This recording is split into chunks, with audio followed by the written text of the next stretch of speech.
Take me to the bunny ranch. People dying. Kill me in the packing house. That's bad. Yeah. What are you talking about? What you talking? Hey, everybody. Welcome back to the Bunny Ears Podcast. I am your host. What am I going to be this week? I'm going to be... You know, I've been Devin Sawa in a while. I'm going to be Devin Sawa. So I'm your host, Devin Sawa. And this week we have a very, very special guest. You know what? He's repping out of Seattle. And I'm going to say he's hip-hop's proctologist. we have this week Mr. Sir Mix-a-Lot. Say hello to everybody. What's going on? What's going on, y'all? Devin, how you doing? Fantastic. How are you doing today? All's good, man. No complaints. The sun's out in Seattle? Damn. Yeah, it's I'm in LA, man. It's been a hot ass summer. Man, it's been horrible up here, man. But I haven't been here. I'm lying. I've been on tour for 3 months, but everybody tells me it was a bad summer. There you go. Yeah, no, you were saying that before that you've been on tour like 3 months, man. Yeah, man. I was all over the place driving. I seen some. I thought I'd seen the most shitty neighborhoods on earth. Damn. Whoa, man, was I wrong? Shit. So it's like that. What was the worst? It gotta be between DC, Philly, and Detroit. Oh, really? Like, yeah. Can I cuss on the show? Mm-hmm. Oh, Fuck okay. Yeah. Okay, so I like to tell it how it is, right? Yeah. So I was in a what I thought was a nice area, right, outside of Detroit. Nice area. So I thought I needed some toothpaste. I mean, it's Detroit. Yeah. There's not many nice areas in Detroit right now well, nowadays. At least the Walmart looked nice. Right. Yeah, so there you go. I said, I'm gonna run in here, get me some fucking toothpaste, get out of here. I'm good. So I'm getting my toothpaste, man, and I see these 3 cats walk in and they're pushing this dude in a wheelchair. So the dude in the wheelchair looks down the aisle and go, "Who that motherfucker is?" I'm like, "Oh shit." Right. So I'm like, if he knows a Mix-a-Lot, I might have to come up off some bread to get up out of here. Right. So anyway, I sit there and this dude comes back and he says, "Man, hey," this is his exact words, "Who you is?" I said, "Oh man, my name is Anthony. I'm just here to get some toothpaste." And he looks me up and down because you could tell it rang a bell with him, but he wasn't quite sure. He said, "All right, man, you better get your ass out of here, man. Motherfuckers know you ain't from here." And that was it. I couldn't wait to get. I got in my Sprinter and got the fuck out. Jesus Christ. Yeah, I said, okay, this is not. I guess that's what you get paid for. I tell people the show is free. Yeah. Right. Yeah. No, I remember I went to a shit-kicking bar in Montana, and as soon as I walked in, they said, "You aren't from around here, are you?" And I was like, "Holy shit!" Like that's so people actually really say that stuff, do they? Yeah. It's like it's surprising, man. I mean, that's kind of weird because I did Cheyenne, Wyoming, right? And I showed up and I said, "Man, there's nobody gonna be here, Cheyenne. Well, they don't know who I am," and it was like 30,000 people in the middle of downtown Cheyenne, if you can call it that. I couldn't that's believe like the whole man. state. That's like the whole state of Wyoming. I was thinking, did you guys pay people to come here? What the fuck? I didn't get it, but it was insane. And they knew words to like every song. And I'm like, okay. I was fucking, yeah. Went to Detroit, no welcome. Go to Cheyenne, hello. So. Yeah, exactly. Yeah. So should I call you Sir? I didn't even call my father Sir. Should I call you Mr. A lot? Should I just call you Mix? Most of my guys, they're lazy with the syllables. They just say Mix. That's it. Yeah, just Mix. There you go. Yeah. So you're a Sir.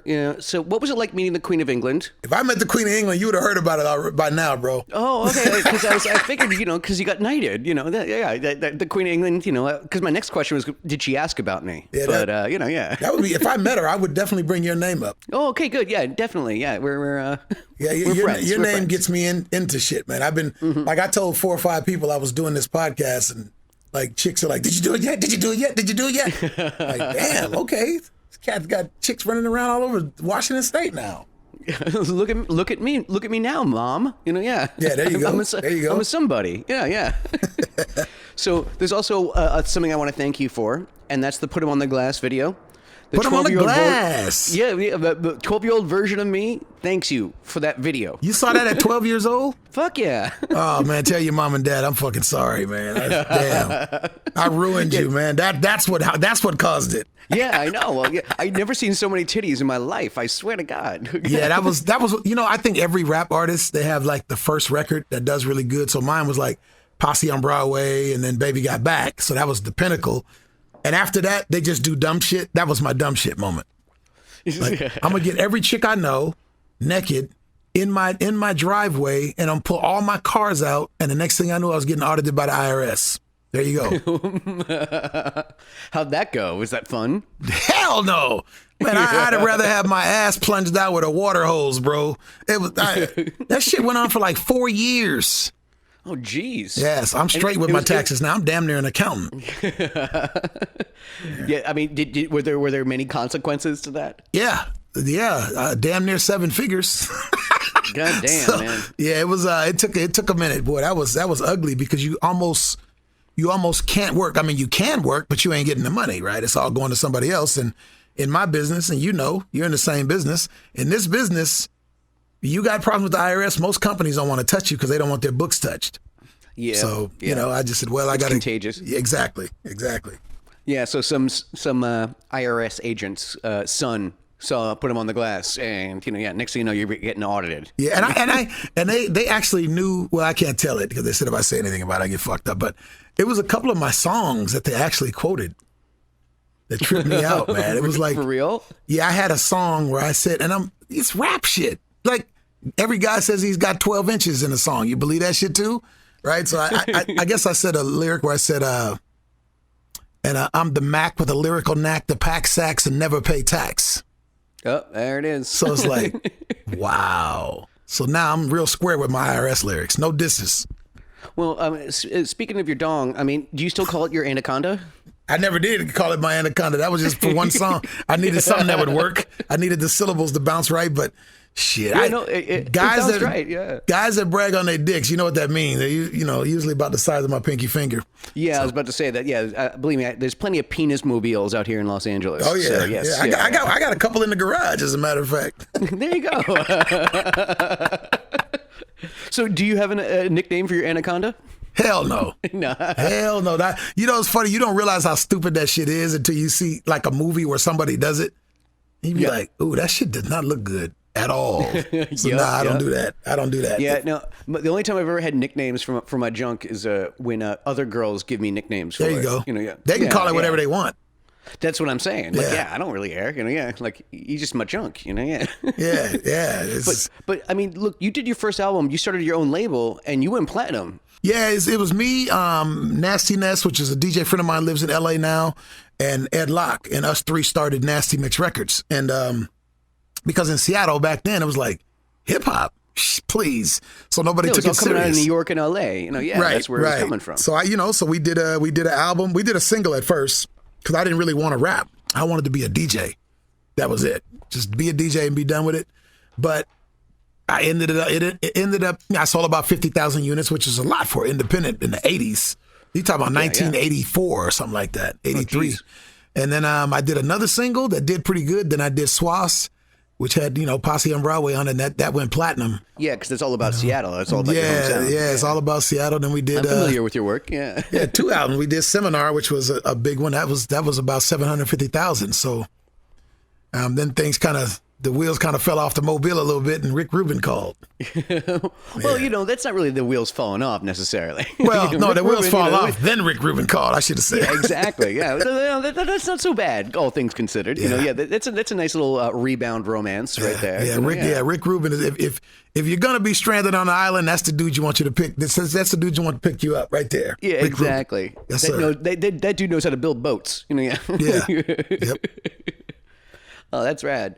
And so and then you started kind of doing the Rick Rubin stuff, and so so this Baby Got Back, which it seems to me like you were kind of just you're having just a good ass time. That's all. Like you were kind of just trying to rile some feathers even. Yeah, well, Baby Got Back, it's kind of weird because it cracks me up when I hear people talk about, it's the song about butts, and when they say that means okay, then what I was talking about then no longer exists, which is good because actually.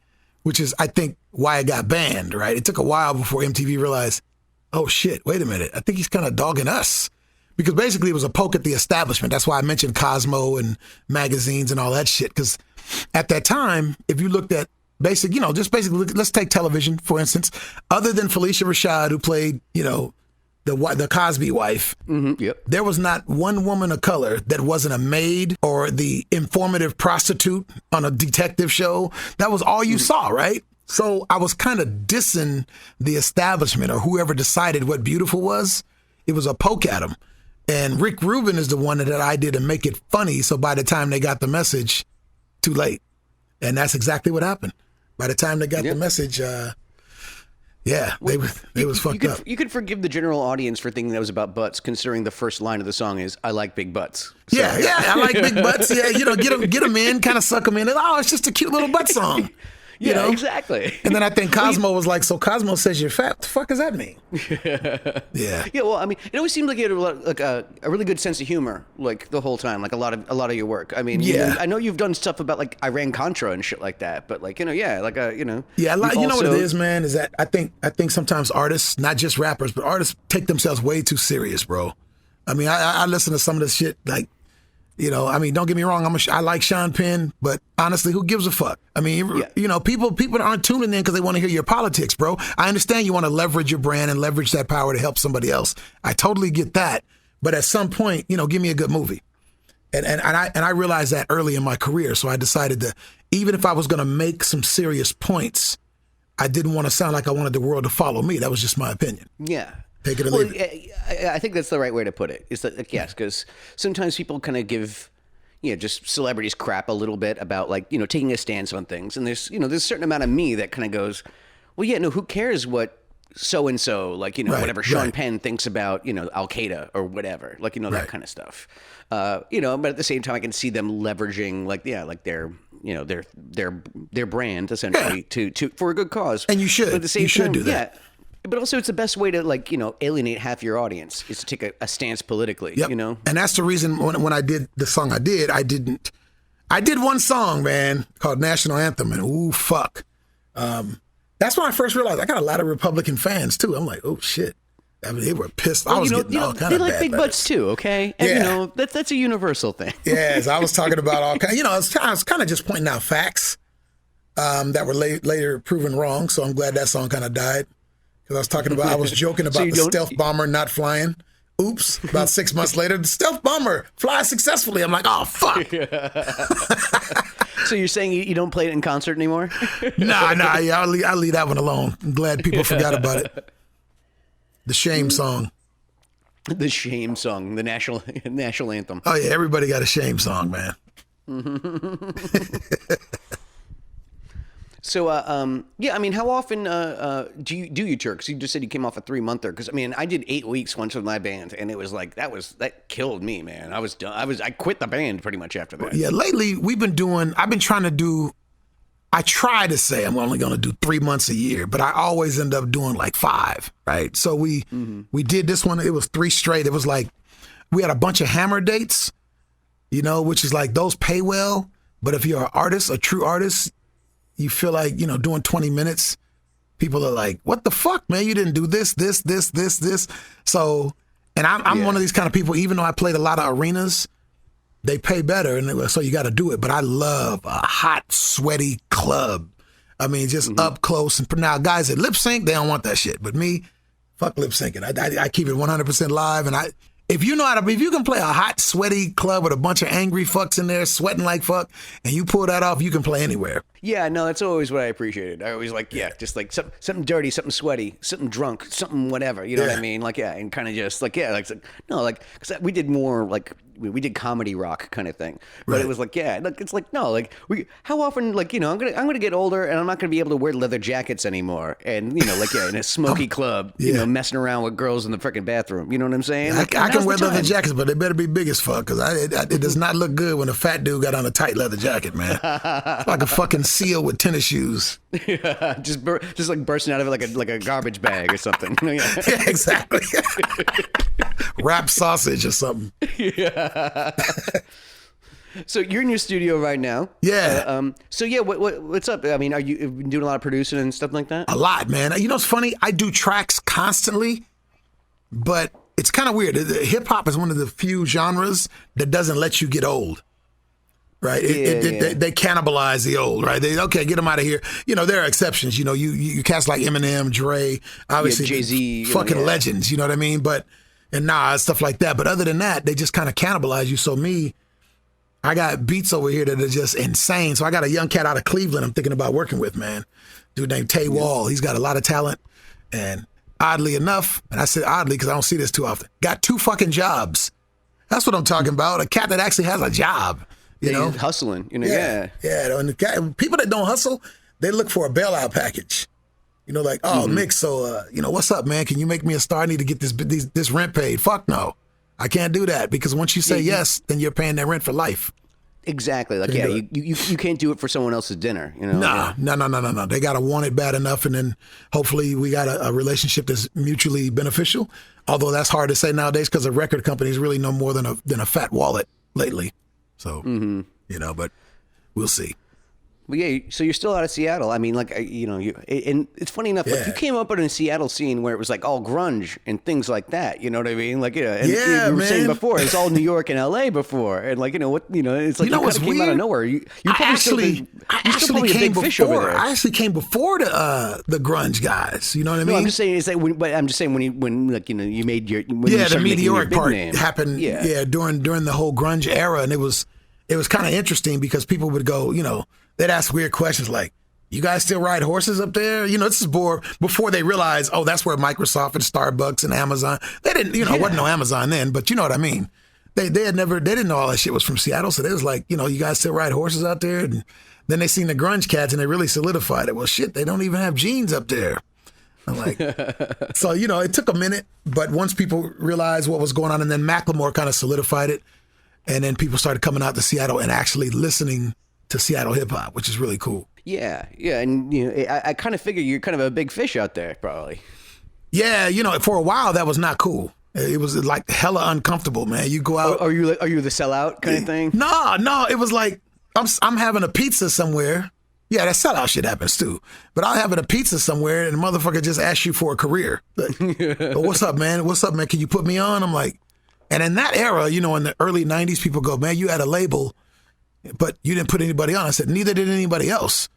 Like a lot of these majors were giving cats labels that you could just put on your record, but you couldn't sign anybody. There were exceptions, of course, but for the most part, some of the biggest rappers in that era never put anybody out because labels didn't play that shit unless they really felt the artist. It's like start your own label, jerk. Yeah. That's what I did. It's like I did that already. Exactly. That's, yeah. If anything, you should be taking me as like a template about how you're supposed to do it. You know what I mean? Like, yes, sir. Fucking pull up your boots and just do it. Yep. Yeah. I'm a bootstrap cat. I mean, I did all this shit. When I started doing this shit, man, I started out by, buying stolen gear, whatever I could find, learning how to use it, and programming my own shit. Didn't know what a compressor was, so my first album had like no compression, no limiting. It just sounded like it was recorded in a bedroom because it was, right? Just on like 2 tape recorders. So I said I'll always have a home studio. I'm in my house right now, but I bought this house, had a 50-foot pool in it. I took the fucking pool out, and I put a studio in here, man, because I don't get paid to swim. Shit. Yeah. And so you have a whole you got a booth and everything all set up. Yeah, I got the control. I got an Avid S6. Got my Kyle here. That's my baby. Oh, that's a fucking sweet setup. Over against that wall, I got all my keyboards and all that stuff, and got the plaques back there. I noticed that. Yeah, I've been seeing it behind you the whole time. Yeah, all your platinums. People always come in here and go, "Damn, you did have more than one hit." It's like, fuck yeah. Yeah, but it is cool. That shit used to offend me, but you get old, man. Your skin gets thick. You don't worry about it. Well, dude, I'm always like for the rest of my life, I'm always just going to be the kid from Home Alone. It doesn't matter. I could do like 50 other movies. Yeah. You find a certain kind of peace with that. You're like a grown ass man with a goatee smoking a fucking cigarette, and they're still like, hey, look, it's the kid from Home Alone. No shit, man. Like, believe me, man. I get like a delivery from like the Chinese food place, and the guy's like, oh my God, that's Macaulay Culkin. Yeah. Well, you're the Home Alone kid. It's better to have had success than never to, and then criticize those who have. That blows my fucking mind. No shit. Listen, it's time for us to take a break. I actually need to pee. So I'll be back in like 1 minute. Everyone's going to be hearing a commercial. So aim to please, brother. Heck yeah. So we'll be back.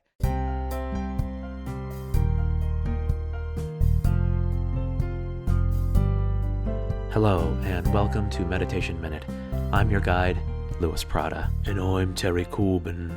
That's right, listeners. Our good friend Terry is back in the studio, this time to help us create a mantra that we can softly chant in the hope that its soothing repetition plunges our minds deeper into a meditative state. Well, Lewis, there is no hoping, as mantra meditation has been scientifically proven to help people better concentrate on reaching a deep state of focus compared to regular guided meditation. Oh yeah? Yeah? Does it? Yes. And in anticipation for today, I came up with a new mantra for your listeners to use whenever they want. Ugh, just get on with it, Terry. You're exhausting. Begin your journey by closing your eyes and taking a big, deep breath in and out. Repeat after me. Fuck you, Louise. Fuck you, Louise. That's cute. Cute, bud. Real cute. Whatever do you mean? Give me that. You know because I know, and you know that I know, and it sounds like you're saying fuck you, Lewis. I hear it. Don't play. I hear it. That's actually an old Sanskrit phrase meaning enriching inner light. Oh, Sanskrit, is it? Oh, okay, sure, yeah, that's believable. Uh-huh. If it offends you, don't worry. I have a backup. You have a backup? Yes. A backup mantra? Yes, of course. Repeat after me. Yay, child Louise. Alright, I'm gonna cut you off there. Terry, can you do me a big old favor and hand me that glass bottle right behind you right there? This one? Yeah. Okay. Here you go. Yeah, here you go. Thank you. You want to find peace? Well, you found a piece of me, you piece of shit. Come on. Well, I think it's time to go. Bye. Yeah. You better run, motherfucker.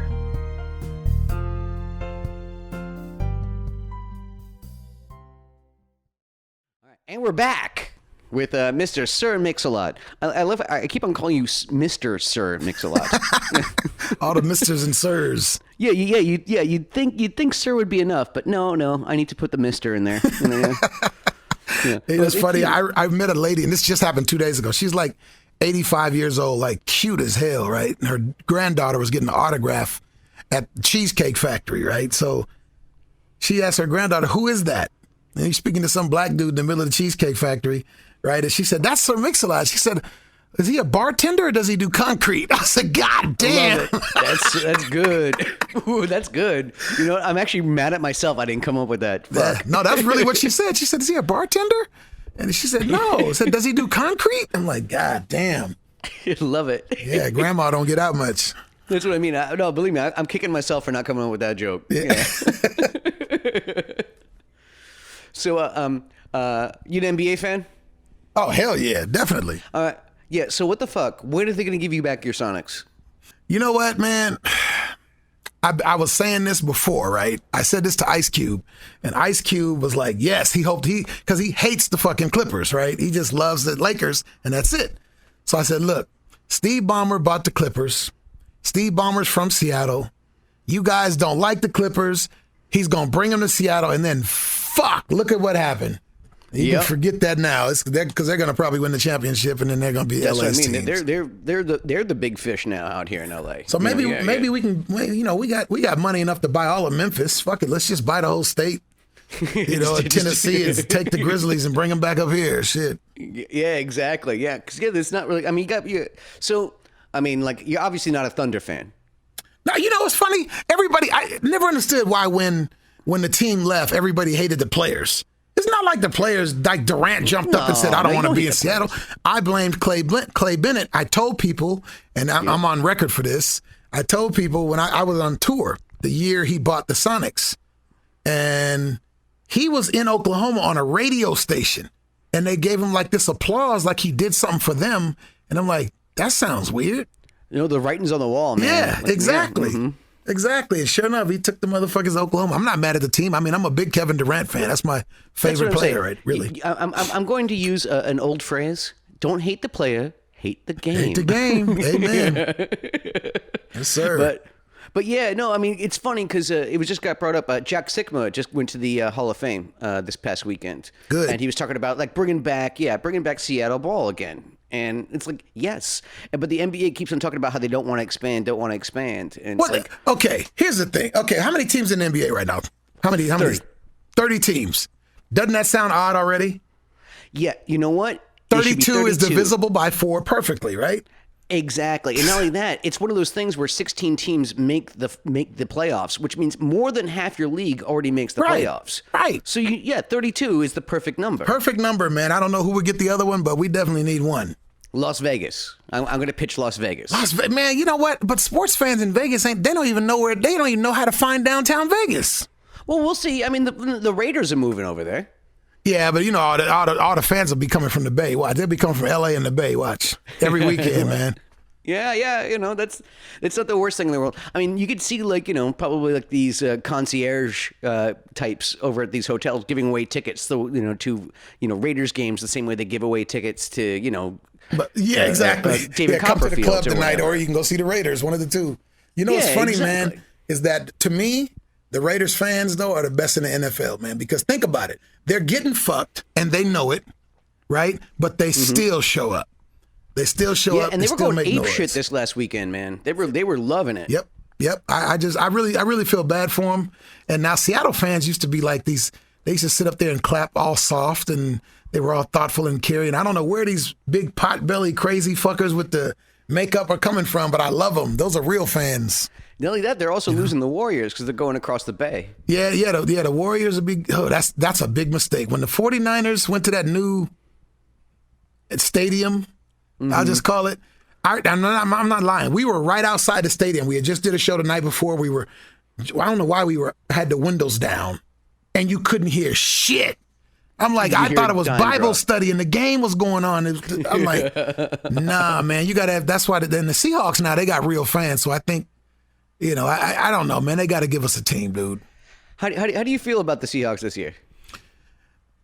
Honestly, this happens with all teams. You're gonna find out with the Rams pretty soon. Whenever a quarterback gets his $100+ million deal, within 2 years, those teams are done.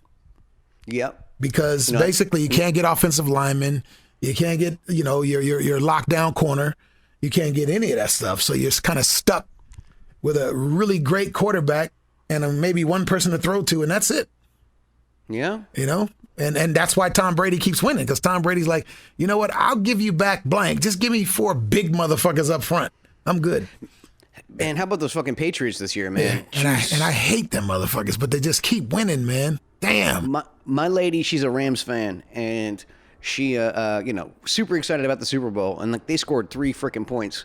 And that's the thing, is that she fucking hates the Patriots, but at the same time, she watches them. She's like, man, they're like the San Antonio Spurs from the 2000s. It's like, they're just so precise and it's just so good that you can't help but at least appreciate them, even if you fucking hate them. She's right. Mm-hmm. And you know what's funny? Their coaches are identical. Popovich is just like Belichick. They're short.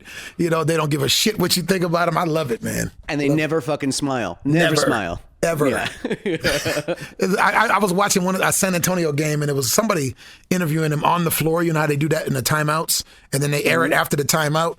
And she said, "How come you're not smiling? You're winning by 20." He said, "I am." Yeah, you're right. Yeah, perfect. Love it. You gotta love Popovich, man.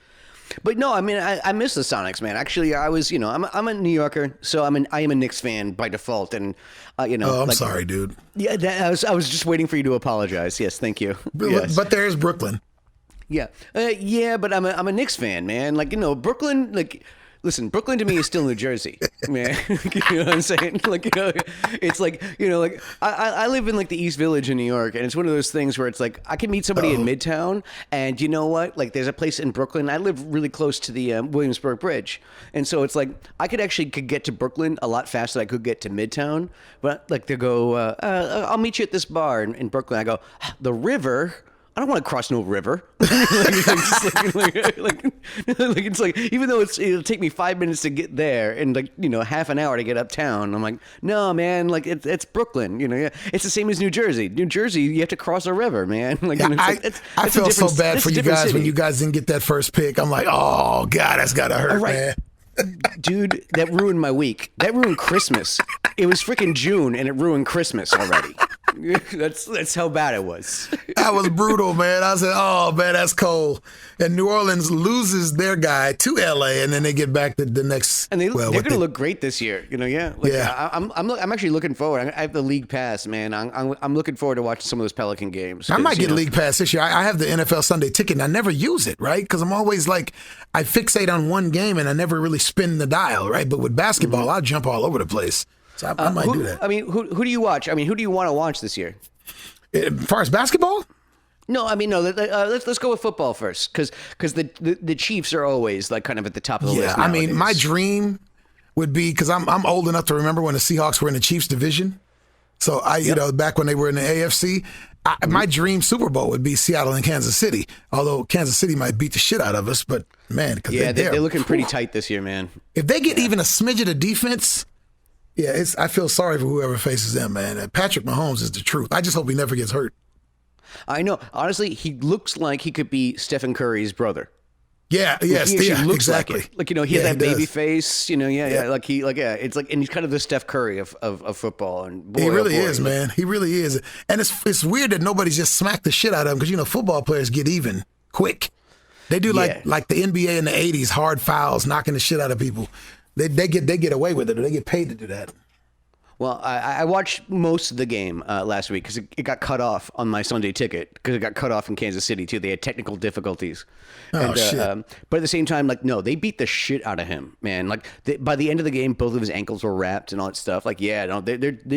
There's some young bucks out there that are trying to make a name for themselves, trying to put Pat Mahomes out. I'm just sick of because it's funny when we played New England, and you may not know this, but we knew it up here in Seattle. There was a personal issue between Darrell Bevell, the offensive coordinator, and Marshawn Lynch. Mm-hmm. And if he had handed Marshawn Lynch that ball on the 1 yard line, we would have not only would we have beat the Patriots, we'd have went down in history, because we would have beaten the two best quarterbacks in the NFL 2 years in a row. Manning and Brady. Yeah, one after another, and then he had to go and tell Russell, because he wanted Russell to get the MVP, not Marshawn. So everybody up here knows that, but of course Darrell Bevell. I'm glad they got rid of that bastard. Well, see, I'm a Giants fan, and there was that rumor for a second that we were going to get Russell Wilson, and then next thing you know, they give Russell Wilson the biggest contract freaking ever, practically. Yeah, that's going to get. I think. I got a feeling that big contract for a quarterback is going to end up in Dallas real quick. Oh, you think Dak Prescott looked really good, man? Week 1, He had 400 yards. Well, he's the only one I know that's coming up that's a star, right? I don't know anybody else that's coming up for contract. So he's got to, he's going to try to get $1 more than. Honestly, it's a point of pride now. Yeah, exactly. It's a point of pride. Got to get that extra million. I know. I mean, that's the thing, man. I'm a New York fan, because I'm a New Yorker, and it's one of those things where it's just everything, the Jets, the Giants, the Knicks. I mean, man, we suck. God damn! I mean, the Jets, their quarterback gets mono. He has mono. What the fuck? Darnold has. He's mono. 23 years old. He got mono. Well, I mean, that's okay. I mean, look, it's better than a 45-year-old getting mono, I guess. You know what I'm saying? I didn't think you could get it after about 18, 17. No, you can always get mono, once you get mono, you pretty much can't get it again, essentially, is from what I know, So he's getting out of the way now, but fuck. Just for real, our young quarterback gets freaking mono. Yeah, what are the chances of that shit, man? The Jets can't catch a break, man. And the Giants got the best running back in the game, man. And have they sat Manning down for good yet? No. I think they're gonna ride this puppy out for a little while. God. That is so stupid. Wait till they lose their first X amount of games, and then they're gonna put Daniel Jones in. Which I love how everybody was booing him on draft night, and then by the time preseason's over, he's the golden child.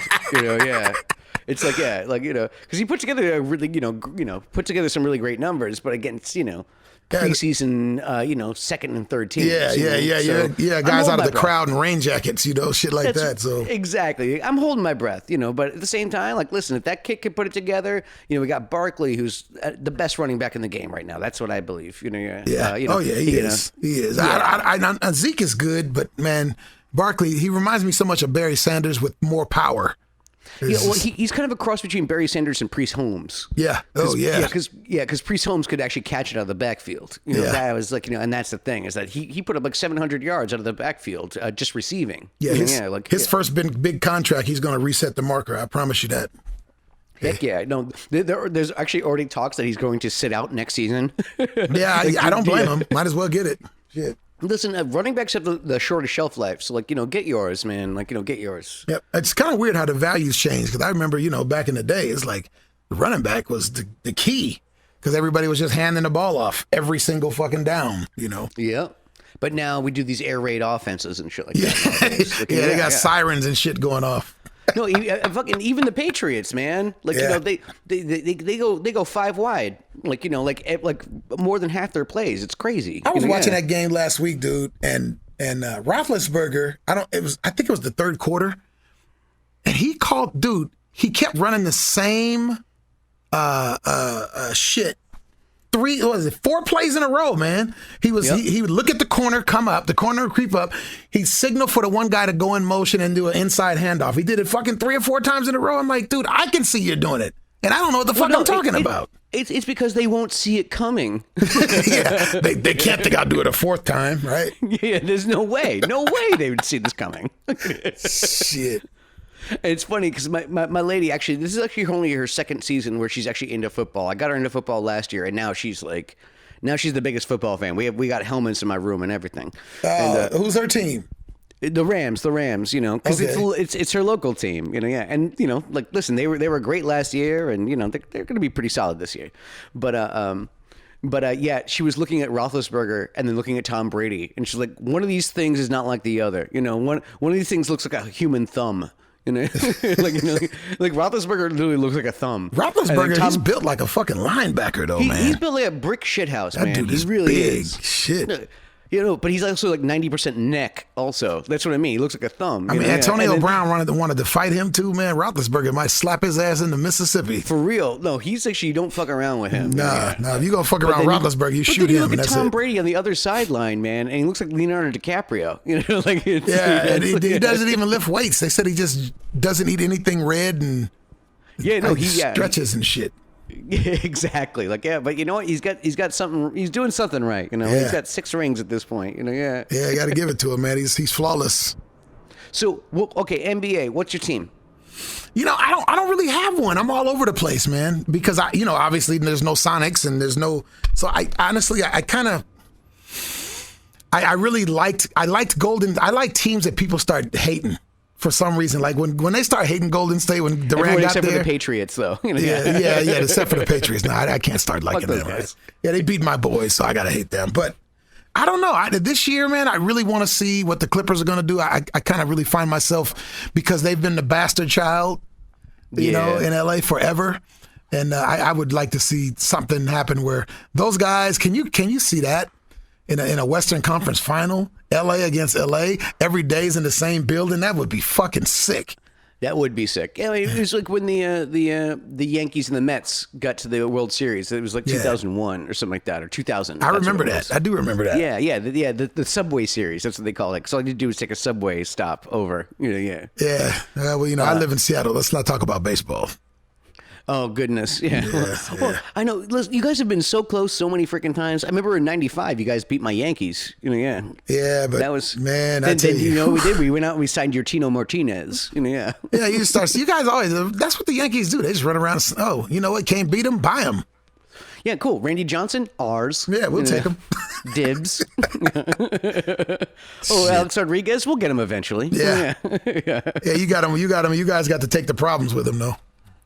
Yeah, well, yeah, no shit, but dude has a couple of Emmys now. Yeah, I'm an A-Rod fan, man. I like A-Rod, man. He's sharp as fuck, and he took that criticism like a man. He didn't even trip. He just sat there and waited.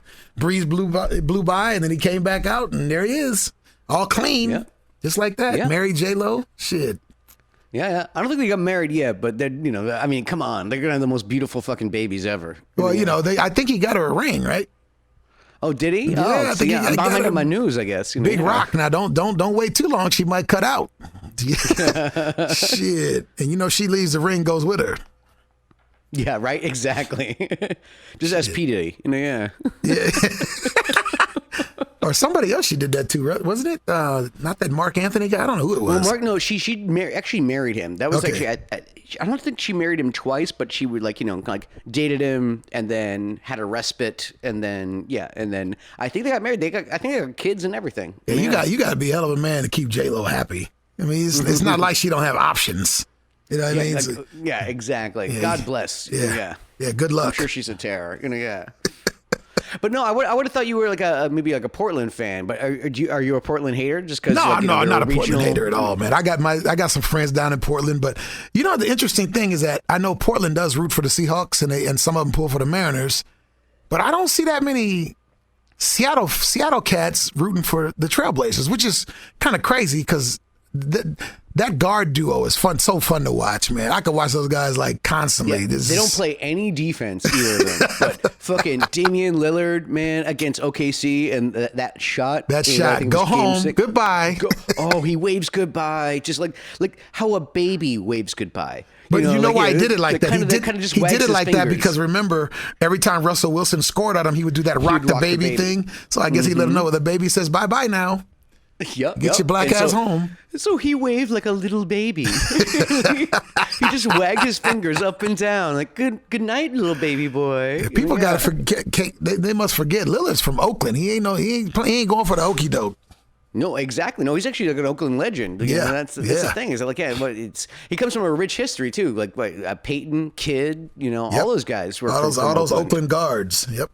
Yeah, because I'm a New Yorker, so like old school, like we actually used to have a bunch of New York point guards. I mean, even before the Marburys and Telfairs and stuff like that. Like right. we were New York was where the guards came from. Mark Jackson and stuff like that. Mark Jackson, that's a guy that ought to have a job. Yeah. Yeah, it's so funny because it's like he was doing Golden State. They actually did well in the playoffs. They freaking fired him. That's what I mean. He built that team, and then they gave it to Steve Kerr, and next thing you know, they win 3 championships and I gotta give Steve Kerr 4 credit. straight finals. Steve Kerr doesn't lie about it. He said no. He said Mark Jackson built this team. He says it all the time, which I think is pretty cool because a lot of guys would be like, "It's all me." No, he seems like a stand-up guy, like Steve Kerr. I like him. He speaks his mind, but not in this abrasive kind of way. You know what I mean? It looks like he smokes a lot of weed too. Honestly, I love because I was watching a career retrospective of him, and I mean, just look, he's like built like me, just a couple inches taller. I mean, he is a skinny, blonde-haired white dude kind of thing, And man, that guy took so many freaking elbows, and dude paid his dues, and is still like he was funny setting and smart picks for Jordan. Think about that, dude. No, exactly. Little tiny motherfucker setting picks. The Buffalo's chasing Jordan. He just got trampled. Don't worry, I got you, bro. Bless him. Yeah, no, exactly. But look at him, I mean, fuck, how many rings does he have now? He probably has 6, including he has 7, including as a player and a coach. He's chasing Bill Russell. Shit. Yeah, exactly. Like, yeah. At the end, he'll probably have more rings than fingers. Yeah, probably. Yeah. So, actually, now's a good time to take another break. So get ready for these. We call them dynamic ads. So. They're so dynamic. All right, enjoy. And we're back. Hi. All right. We're back here with voice. I know. Thanks. It's like right. Yeah. Okay. And we're back. We're back. Yeah. All right. We're back here with Sir Mix-a-Lot. Yeah. Mix. Honk, honk, honk. Right on. It's better than my NPR voice. Yeah. That's how I do if I had a podcast. They wouldn't even know it was me, man. I changed my name to Dirk Stunning. Dirk Stunning. Today it's Dirk Stunning. I like that. I had a radio show for 2 years up here in Seattle, man. I just kind of quit it about 2 or 3 months ago. Oh, really? I mean, why? Was it too much work or what was it? Not enough money. Was it not satisfying? I'll just be real, man. Ain't enough money, man. Not for me. I got to do. I'd rather tour. Well, there you go. Yeah, I mean, that sounds like you do well and stuff like that. So you did it for 2 years. I mean, what was it? Was it like just like a, bunch of radio DJs? All right. Oh, no, that's one thing. And see, I could do it from here. So, because I had the equipment, so I would do a lot of it from here. But they pretty much, they let me do what I wanted to do. But the problem was playlists irritate me because to me, that's a very 90s way of looking at radio. I'm going to play the same 15 songs all day because the average person only listens to radio 15 minutes at a time. That's because you play the same fucking 15 songs. God damn, man. I don't know why people can't figure that out. What would you like to spin, man? Like, what was the kind of stuff you liked? Well, if I was doing it, I would play. If I'm going to do old school hip hop, I'm going to do old school hip hop. I don't believe I would. Yeah, I might play stuff from 2001, 2002. But that's not, I'm talking about old school. I'm talking about, give me some old. Listen, if people are going to listen to a certain Mix-a-Lot, like radio station kind of thing, like, yeah, they're going to want to hear, they want to kick it old school, man. Like, yeah. Yeah, I mean, Ja Rule might not make the cut, not because he's bad, because he's too young. Fuck that. I want some Public Enemy, NWA. Give me some of that. Give me some of that old school, early Run DMC. I was just about to say Run DMC because actually a lot of your stuff, especially your early stuff, was very was reminiscent of Run DMC. Oh kind yeah, of thing. no, my first probably 5 songs I did, although none of them ever made record, thank God, I was just imitating people because that's all I knew how to do. Okay, you did a thing with a heavy. You did Iron Man or something like that. What'd you do? Yeah, I just did that because I always wanted to work with a band, right? And I knew I couldn't. Yeah. I couldn't really put one together. So I said, fuck, we'll do Iron Man and we'll call Metal Church and have them play. I thought they'd say no, right? They said yes. I'm like, God damn it, we got to do it. They're like, Walk This Way was so big. Yeah, of course they're going to say yes. Yeah, that didn't work. Yeah. What was the band which I can't remember off the top of my head? Metal Church. Metal Church. Yeah, there you go. Yeah, Metal Church, man. I don't know why I didn't remember that. And it's funny, that song was actually kind of popular, which is kind of weird because it was kind of not. It was a little bit too Run DMC. Well, it's a product of its time kind of thing. Yep. It's not timeless. It's a very product of its time. Too predictable. Everybody knew it was going to come, and they knew I was going to do the accented in lines. You know? That's bullshit. But it happens. Yeah. So you had it for like 2 years, that radio show? Yeah, I just stopped in June. Yeah, just. This is recently. Oh, geez, so it was just a couple months ago. Yeah, it's a cool show. Right before you went on tour. You gotta love radio to do radio, I think. Yeah. And I don't love radio. I love the gadgets and shit. I love studio stuff and pushing knobs and buttons, and that's what I love, man. That other shit, I don't give a fuck. It's like when you're a kid, you go to like the Natural History Museum or something like that, and they all like there's always these buttons to get the dioramas like moving and shit like that. Like I could go sit there and I tell you what, I had more fun. I did a song for a movie called Amos and Andrew, and it was Nicolas Cage and Samuel L. Jackson. I remember that. And the movie was funny as fuck, but it didn't do that well. Yeah, I never heard of it. Yeah, there you go. That's how bad it was. But I was watching this dude mixing the music in the movie. And this dude, I remember, and I never will forget, he was a Vietnam vet. He only had one arm. Dude, that motherfucker could hear.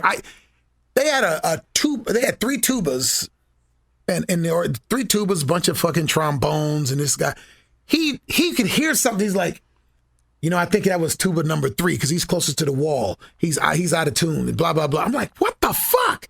How is he? It's like 60 instruments. Tuba number 3 is slightly off. I'm like, wow, man, the mic must be off axis on that trumpet. Trumpet number 6. It's like, I'd never seen anything like that. It made me want to just go home and kick rocks and find something else to do. I was like, God damn, these guys are just, wow. Well, it seemed like you, because you kind of came from a DIY kind of background. Yeah. Do-it-yourself kind of thing. Yes, sir. Yeah, it's not like you went to like school or nothing like that. No, and I've always been I wired my whole studio. I don't like crimped wires, so I solder all of them. Except for these goddamn 50-pin shits that's on my Pro Tools. I can't fuck with that. I buy those. But everything else, XLRs, I solder them all. Phonos, RCAs, I solder all that shit. And that's why I still got wires that are like 30 years old. Yeah, I was gonna say like how much you kind of keep up with modern technology and shit like that, or how much are you kind of just like I'm up on it. An old school, but the DIY stuff I don't really fuck with microcontrollers. I dabble with it for a minute, and I was writing code, and I got the little Hello World part done and made something move a little fucking propeller, and then I realized, okay, I'm looking at some 6-year-old kid flying a drone over the fucking Grand Canyon. I'm like, I think I better know my role and shut my mouth. So but I do build a lot of RF amplifiers and shit like that. I just do that. I love using my hands. I got a shop outside I got a CNC plasma machine. I got a water jet machine, all kind of CNC stuff. So, yeah, just in case music don't work, I can redo the hood of your car. Yeah, exactly. Well, otherwise, yeah, no, you strike me as the kind of person who likes doing like more like whatever analog-y kind of shit and stuff like Yeah, that. no, Like, I got it, but I mean, you can see over here, I got Listen, I got you a little got- you bit of got, like- everything, man. Digital, I got the old school shit over here, the digital shit over there. You know, yeah. I've learned to embrace both sides. Exactly. You know, for the fans who actually can't actually like see what I'm seeing. I mean, Yeah, I guess that there's would multiple happen. computer screens, and there's all kinds of shit there. Like, you know what I mean? Yeah. There's also like these like doo-wop kind of like microphones. So, Yeah, I had to redo my room and add a bunch of bass traps like that fucker. Where's my finger at? Right there. I got a bunch of those around the rooms, man. I had some bass nodes in the middle of my room that were just fucking horrible, man. I kept turning up the bass and couldn't hear it. Then I'd walk 6 feet back. And it blew my hair off damn near. And that's saying something. Yeah, isn't that the way that it works? I've done some studio work before, and isn't that the fucking the way that it is? It's a matter of where you freaking stand in the room. Yeah, which it should be the front of the desk to be the sweet spot. So a guy taught me this, and it actually works. He said, have somebody sit in your mixing position, and then take a subwoofer and move it along the wall until you find a spot where it gets loudest at that seating position, and that's where you put your bass trap. And that's all I did, and it worked. My problem was at 69 hertz. Got it out of here.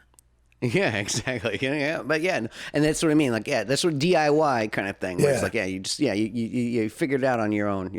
It's better because that way when something's wrong, you don't have to, be embarrassed calling some dude downtown and, hey man, can you come help me out? And he comes out and moves 3 faders and charge you $2,000. Shit, fuck that. Well, fuck. I mean, I was just watching a documentary about like the Beatles or whatever, and this is like the freaking 50s, early 60s kind of thing, and it's like they don't know how to play like B over 7 or something stupid like that, so they drive across town to find somebody who can play it and show them kind of shit. You know what I mean? This is well before an internet. Well before there was actually even books on the subject. Like they were trying to figure this shit out. That is crazy, man. That's nuts. Yeah, that's nuts. Exactly. I love it though, man. Wow. Yeah. So look, dude, do you have a family? Do you have do you have a baby? I don't have, I have no kids. No kids. Really? All right. Yeah, never got married or nothing. My thing was I kept saying, I'm going to get to that. I'm going to get to that. I'm going to get to that. I'm going to get to that. Then I said, I'm too old for that. I'm too old for that. I'm too old for that. But like I said, man, but don't think I ain't living. I'm kicking it up here, man. Yes. Oh yeah, no, you kidding me? I mean, up until about 2 years ago, I was like, all right, cool. It was the same kind of thing where it was kind of just and then I found a nice lady and all that stuff, and there you go. There you go, man. Yeah, exactly. So I was very, very patient about the whole thing. Yeah, I got an incredible girl. She's a sweetheart. And I don't know why she loves my black ass, but she does for some reason. So. But you have a good lady? Yeah. Oh, definitely. Definitely. How old are you actually? August the 12th, I turned 56. No shit. Jeez. Yeah. 50, well, you look great, dude. 56, but I keep my mind young as fuck. I mean, I get around cats my age, and I hear this shit all the time. Man, them goddamn mumble rappers. That ain't real music. Man, you need to, get some of them, boy, get BB King and them motherfuckers. No, dude, you gotta, even though it's mumble rap to us, you have to understand why it's relevant, just in case you have to produce one of these cats. Yeah. I have to mix a record. I got to know what's happening. I got to know what the sound is. So I stay on top of it constantly, not because I have to or because I feel like relevance is like something I don't really understand what people mean. They say, but it's a piece of clay, man. No, it's a piece of clay, man, that's molded. That's what hip hop is, and that's what rap is. It's not chiseled out of marble. You know what I mean? It's actually like something that's constantly being changed in shape. Yeah. Yeah. Very true. Very true. Yeah, man. So you kind of keep up with the times. Yeah. Yeah. Yeah, I'm always doing that, man. I buy shit just to fuck with it. I got this damn thing here. So what is it called? Black Box Analog Design. It's a I already have the Black Box mastering unit. Because I've been trying to teach some of these kids that sound they're missing, that they say, well, something's wrong. I'm not hearing that mid bass to right around the area. It's just something's not resonant. But digital music always does that to you. I tell people it's not the tubes that put it back in, it's the transformers. So I have a bunch of external gear behind me here, or in front of me here, that has, each piece has a transformer in it. When I pass through that, boom, the sound comes back. Even if I don't put an effect on it. I don't have to even turn the compressor on, just let it pass through. And has that warm thud to it. I'm like, there it is. There it is. Just warm it up. Then I go tell lies about some plug-in I used to do it. No, exactly. It makes you look like a fucking genius and just a piece of equipment. Exactly. You also adjust the input threshold to 4.7. Yeah, exactly. It's like, no, I just plugged the thing in the thing, and then there it goes. Yeah. I just ran this wire through that shit and put it back in there like that. Shit.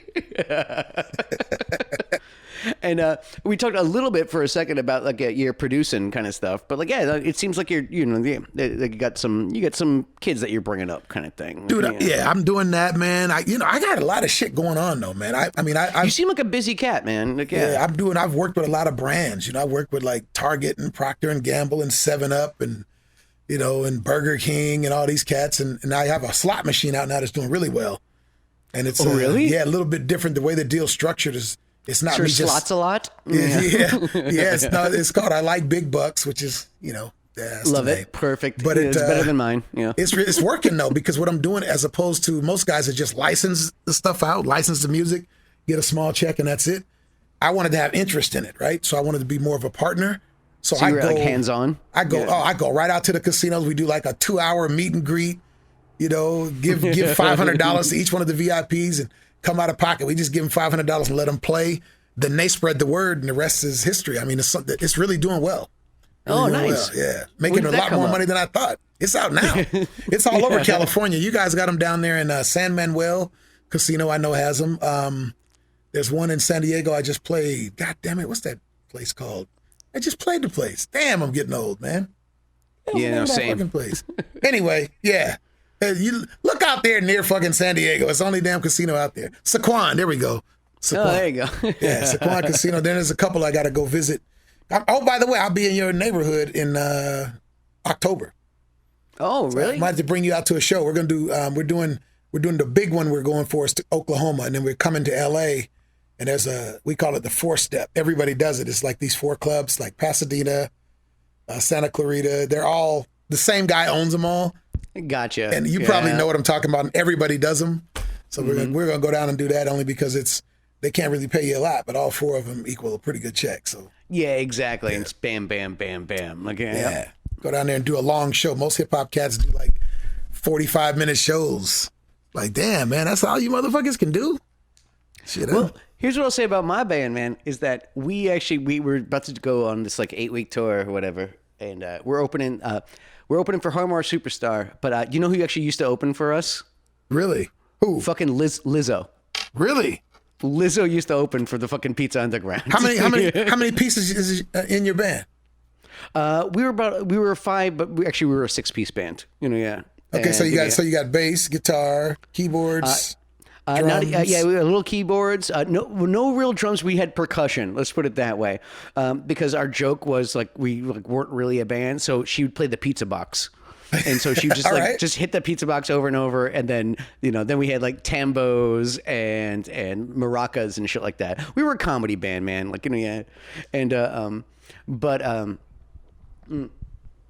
Sorry, I was picking a puff. It was all very, very silly, and we were we were tired as balls. But I forgot what my point was. I forget where I got there. Whatever. Yeah, no, right on. Yeah, I was just trying to find how many pieces you had in your band. That's kind of cool, man.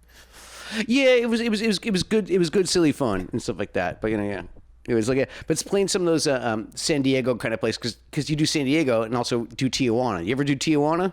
No, I haven't done. Well, let me tell you what happened. Though we played San Diego one night. No, I shouldn't tell that story. Never mind. Let's just say a friend of mine crossed the border and came back with something he didn't leave with.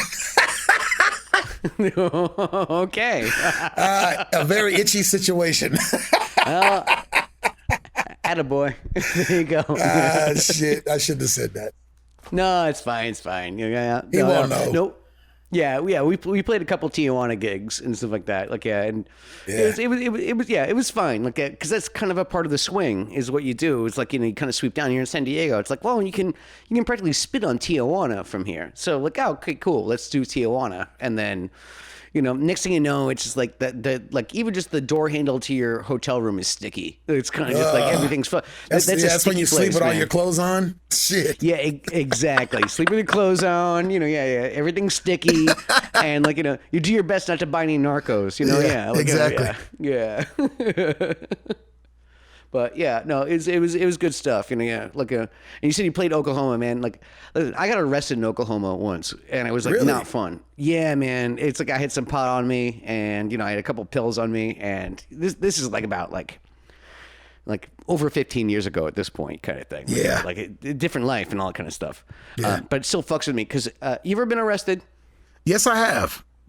Okay, so you ever tour in Canada? Yes, I have. And Well, do they not give you tour. shit I've at the- done shows. I haven't done a long tour up there though. Oh yeah. But have you ever like crossed the fucking border like there, like to do those shows? Do they ever give you shit? Because they give me shit every fucking time. Interesting that you bring that up. So we were real quick. We were in. We were trying to go to play Niagara Falls, right? Mm-hmm. So we had to drive up there from Philly, somewhere, not Philly, but Warrendale, Pennsylvania. That's where we left from. Mm-hmm. So we drive up there, man, and I fucked around and I was supposed to be going to an Embassy Suites, and I saw the Q there or whatever it was, but I didn't know what that stood for. That meant Quebec or some shit. So anyway, we fucked around and ended up going over the border and not meaning to. And the guy, oh man, they took us all out the car, put the dogs in our shit. And do you guys have any tobacco?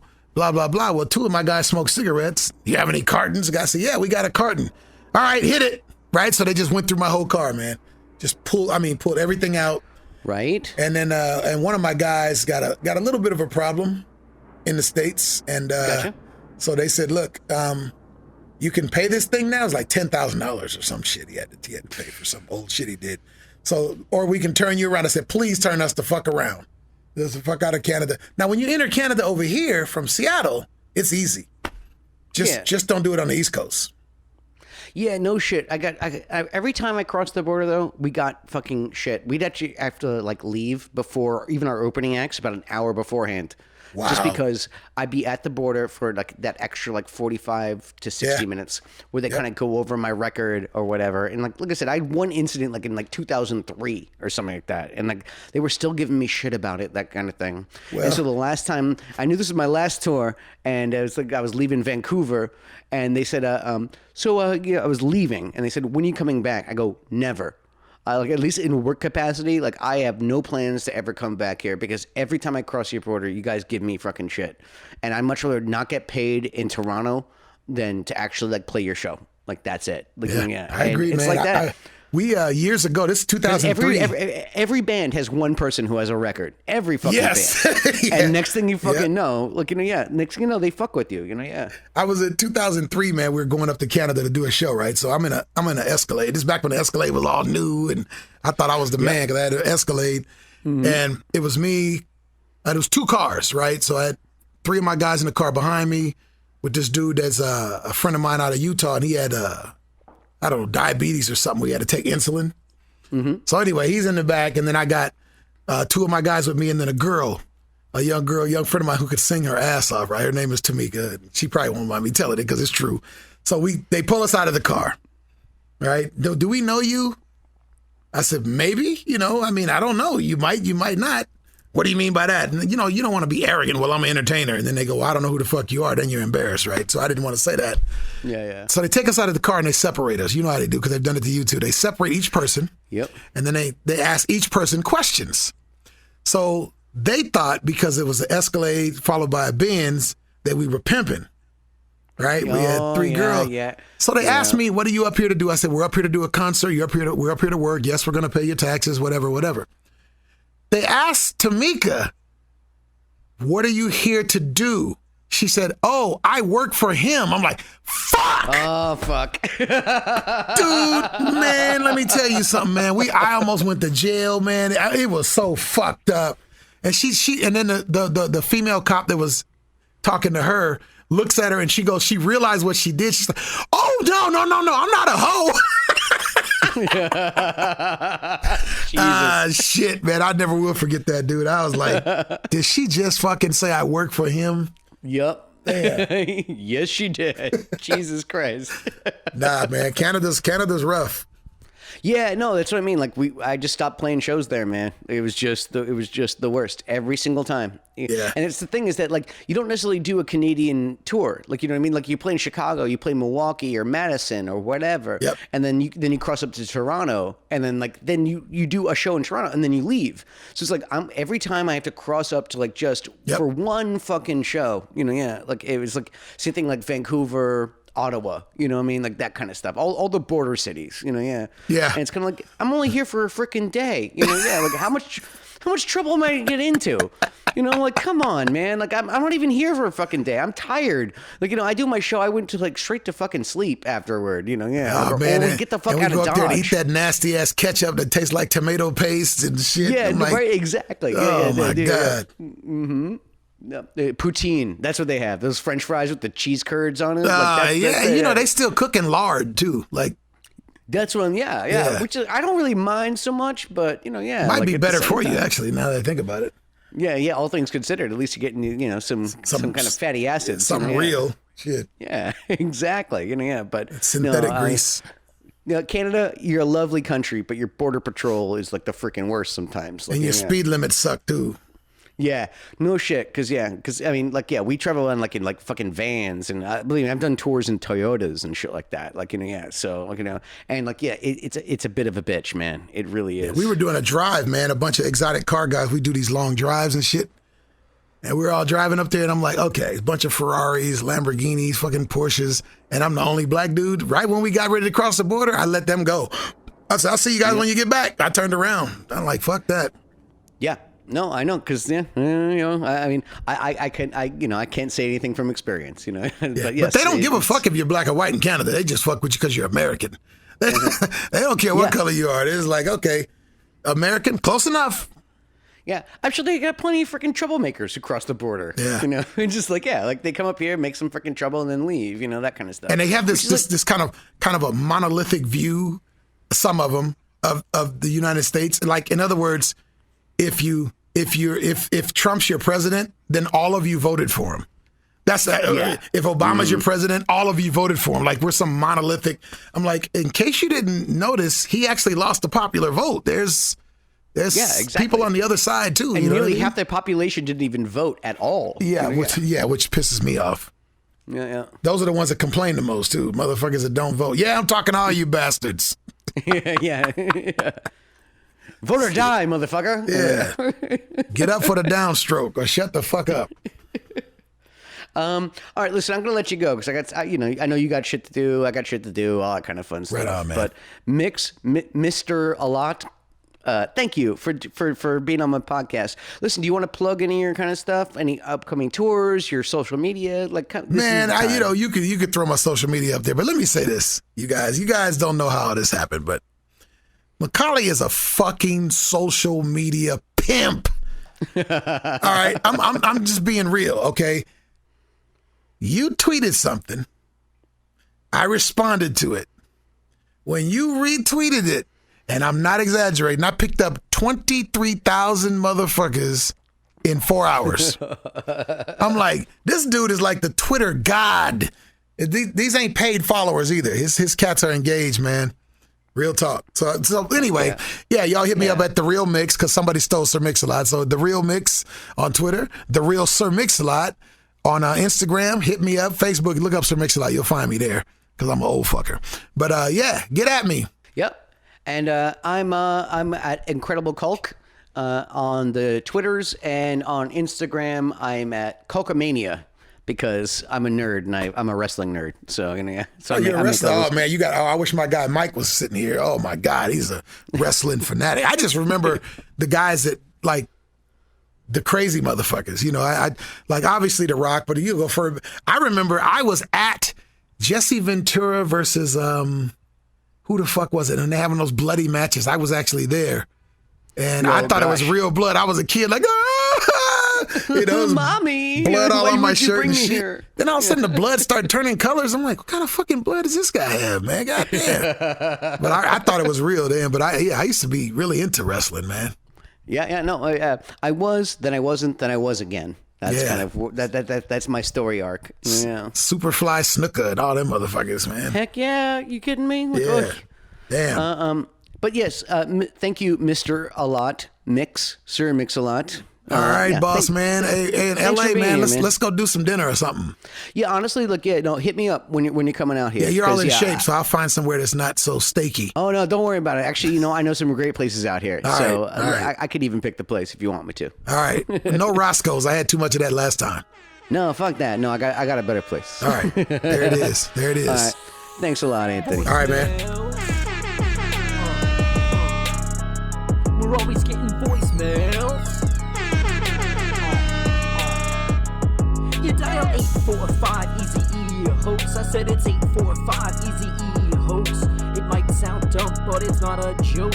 It's 845 Easy E hoax. Motherfucking hoax. That's 845-393-4629. Motherfucking hoax. Voicemails. We're always getting voicemails. Mac, I need your advice. I just stole a toothbrush from a local convenience store. Please help. Alright, peace.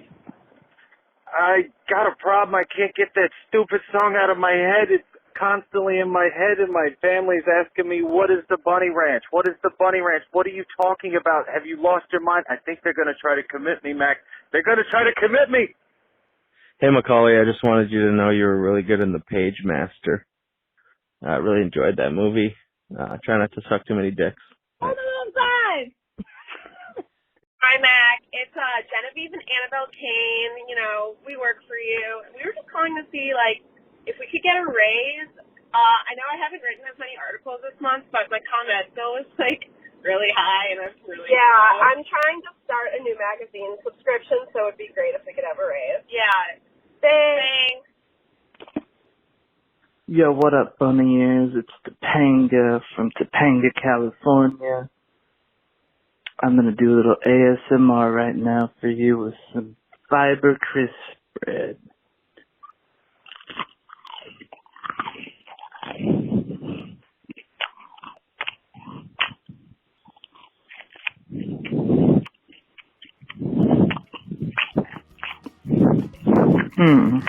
So what? Take me to the Bunny Ranch. You are freaking lumberjack! Oh my God. Let's Kung Fu! Well, that was really me talking, wasn't it? I hope you enjoyed it.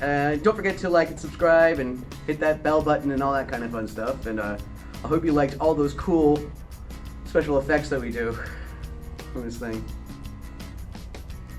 The Avengers over here.